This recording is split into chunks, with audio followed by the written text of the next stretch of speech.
The click of the deadbolt echoed through the house. It was such a small sound, one simple turn of a lock.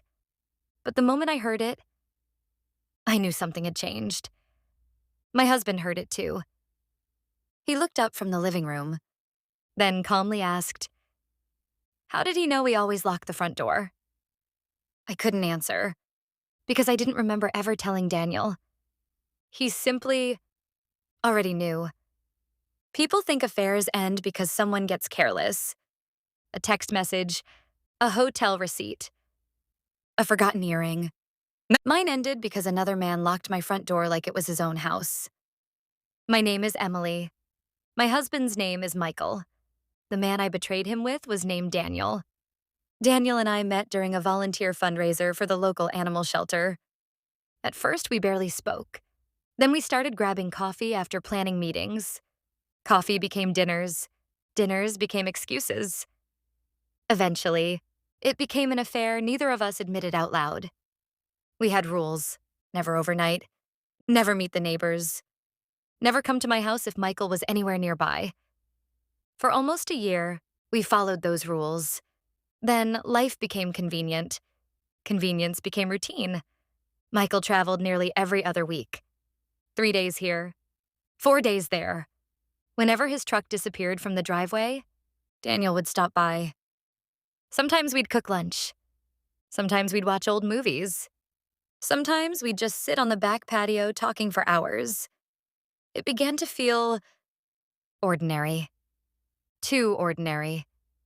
Daniel slowly stopped asking questions. "Can I grab a glass?"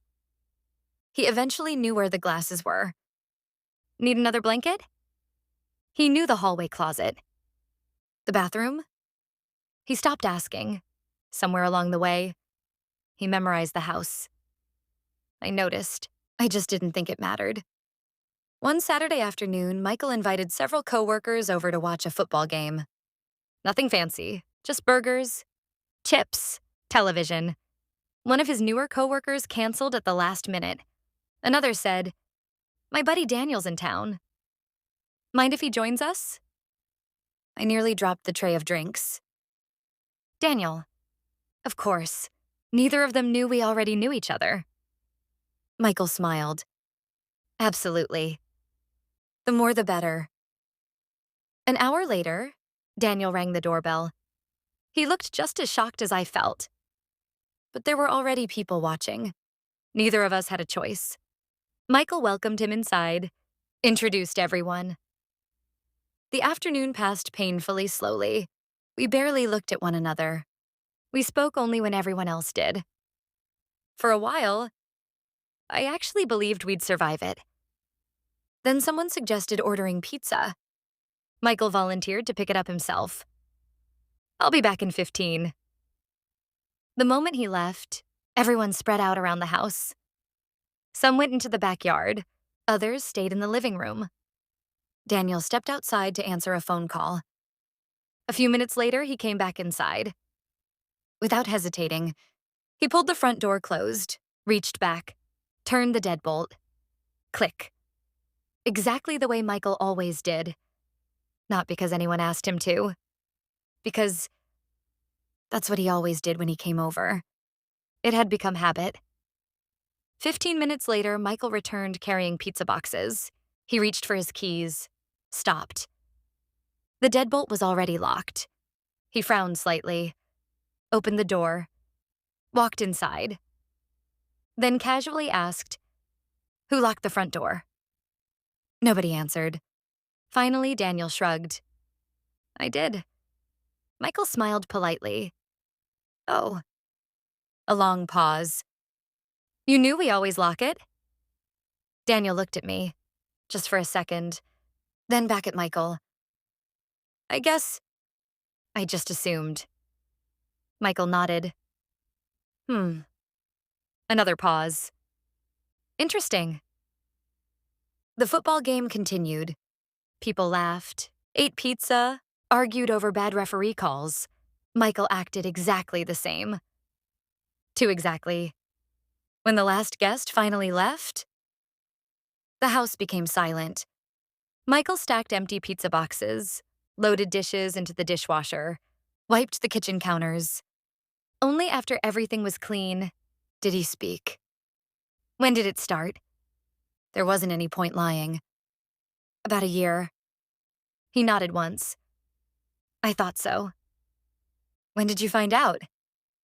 He dried one last plate before answering. 8 months ago. 8 months. 8 months of vacations. Birthdays, movie nights, Sunday breakfasts. 8 months of him already knowing. Every memory suddenly changed. The patience, the kindness, the quiet evenings. He wasn't pretending everything was okay. He'd simply stopped expecting the truth. I noticed little things. He placed the dish towel on the counter. The coffee filters moved. The thermostat changed. The patio chairs never stayed where I left them. I kept wondering who knew this house well enough to stop asking permission. The tears finally came. I'm sorry. Michael nodded sadly. I know. He disappeared into his home office, returned carrying a large white envelope. Divorce papers, already signed, already dated, already waiting. He placed them gently on the kitchen island. I wasn't waiting to catch you. He looked toward the front door. I was waiting to see whether another man had become comfortable. I looked at the deadbolt. Still locked. It was just a habit, I whispered. Michael smiled. Not happily, just tired. Exactly. A long silence settled over the house. People don't lock doors in houses that don't feel familiar. He walked toward the staircase, stopped halfway up. Without turning around, he quietly said, "The affair didn't end our marriage." Another long pause. The habit did. He disappeared upstairs. I stayed alone in the kitchen until long after midnight. The television still showed highlights from the football game. The pizza boxes sat in the trash. The front door remained locked. Sometimes I still think about that tiny sound. The soft click of a deadbolt. Most people never notice it. It's just part of coming home. That's what hurts the most. Daniel didn't lock the front door because he wanted to impress anyone. He didn't do it to hide anything. He did it because somewhere along the way, protecting my house had become second nature to him. And the moment Michael heard that familiar click, he realized something I had refused to admit. The greatest betrayal wasn't that another man had entered our home. It was that he'd become comfortable enough to treat it like his own.